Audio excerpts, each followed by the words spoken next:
Now for the roundtable with WPTV political analyst Brian Crowley. And Brian, grassroots politics. Seldom do we see such a coalescing of concern, passion, focus, activism that made a big difference, at least for now, in this parks controversy. But as I talked to activists, as we have, it was barely a week before there was going to be a major state hearing in our community, what was going to happen here, without even principals necessarily would vote on it, being assured they'd be there when people said, wait a minute, we're finding this out now.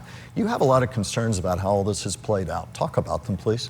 Yeah, well, let me first say what an unusual moment where we have Republicans and Democrats in strong agreement about something, and that was nice to see. You know, the weeks of, they gave a notice of a week. It was going to be an hour-long hearing. And it's symptomatic of what we're seeing a lot coming out of Tallahassee and to some extent all around the state and local governments.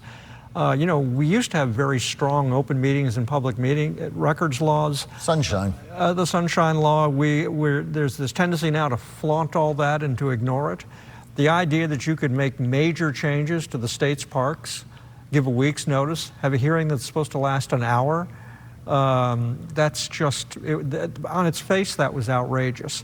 Unfortunately, that's happening a lot with a lot of issues, and I hope one of the outcomes of this outrage of what was going to happen to the parks is that people start paying a lot more attention and demand a lot more focus on the sunshine laws, so that you don't have things like the legislature did during the last legislative session where they had hearings on major issues but gave people 30 seconds to speak. 30 seconds. People who were driving across the state to go make an appearance on an issue they care deeply about, and you're giving them 30 seconds, that's just wrong. But all of that's symptomatic of what we again saw in this last week. Absolutely, and it leads to this kind of thing that happened with the parks. Why was the governor AWOL on this for quite some time? It wasn't until a news conference late last week when he was asked about it. He did not come out with any kind of statement about this on camera. It was after he was questioned about the parks, and there was a bit of, who me? Don't worry, I don't care if it happens or not. What was your take on all that? Well, the governor's denial is absolute nonsense. His own press secretary just a day or two before, you know, as the controversy was exploding, his press secretary said it was high time to build these golf courses and other amenities in the parks. Yeah. Well, his press secretary didn't say that without permission from the governor. You know, the governor may try to dance away from this, but he was completely involved in it. He's the one that appoints the head of the DEP, you know, so he should have been a little more upfront and simply said, I made a mistake in judgment, let's move on. And we also saw, I'm not so sure, correct me if I'm wrong, a year and a half, even as little as a year and a half ago, would we have seen the parade of powerful Republicans, both state and in Congress, who said, no way that we want this to happen with the Governor DeSantis of a year ago, or am I connecting dots? I shouldn't, as we speak to his ongoing influence there on issues like this. Well, in Governor DeSantis' case, he's been a very, very strong governor. He's had very, very strong support from the legislature. Even when he's vetoed things that they were upset that he vetoed, they've kind of, you know, let him do what he wants to do. But he's also in the waning last 2 years of his final term in office, and traditionally you start to see the governor's influence start to fade a little bit as the months go by in those final 20-some-odd months. And I think we're starting to see that a little bit. I think one of the dangers for the governor in this particular stunt that his office pulled was that, you know, this kind of focused the legislature on, you're going too far, we need to slow down, and this may come across in some other issues as well. All politics ultimately, as they say, is local, and it was as local as it got at parks across the state. So kind of coming back around to what you said at first, whether it was Miss Namath, and she was the first, and so were many others, giving credit to a large array of environmental activists, and even people who may never have been involved, quote unquote, in activism, but came off the sidelines, came from their homes, came with their kids, said, this far, no farther. Is that heartening in that sense, but also a call for continued vigilance, as you've said? Well, it is heartening, but we need to, you know, the good news is that everybody on both sides got very angry about what they wanted to do to the state parks. But we need to think beyond the state parks. You know, we're a state where if a developer sees a plot of land he wants to develop, we allow them to clear cut. Every tree, every shrub, every bit of grass gets plowed away. That never used to happen.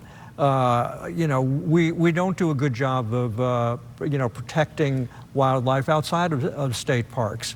And in addition, we sort of have this idea that the only thing that matters in the environment is what developers want. And we need to sort of change that thinking, and maybe this will get us in that direction. All right, in our final about 2.5 minutes, which would be about 4.5 times what some speakers get at statewide public hearings, let's talk a little bit of presidential politics. Labor Day upon us, the traditional final run till October. You'll still hear people say, oh, maybe Florida could be in play. I've talked to a Democratic pollster, said it's not going to be in play, but the national scene we'll see. We've got some things going on in Florida next week. Kind of put everything into perspective for us as we kick off to November.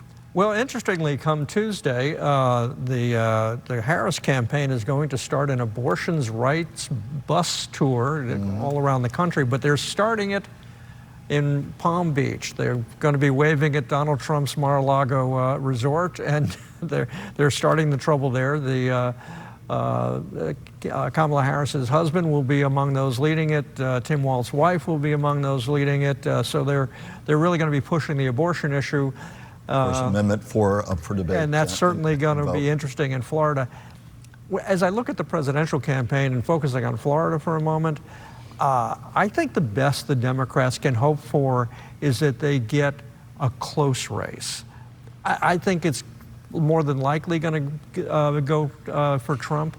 So I think but what they need Florida, we're talking. What they need is to shrink the margin so that Democrats can find some hope in other statewide races. And we've talked before about the big statewide, the Senate race with Murkowski Powell and former governor, now Senator, of course, Rick Scott. Yeah. He also enjoys the benefit of a million-plus registration advantage among Republicans. As we hit Labor Day, and things are going to move quickly now, your final for now. Bit of sober perspective and advice as we look at the campaign at large, not just Florida.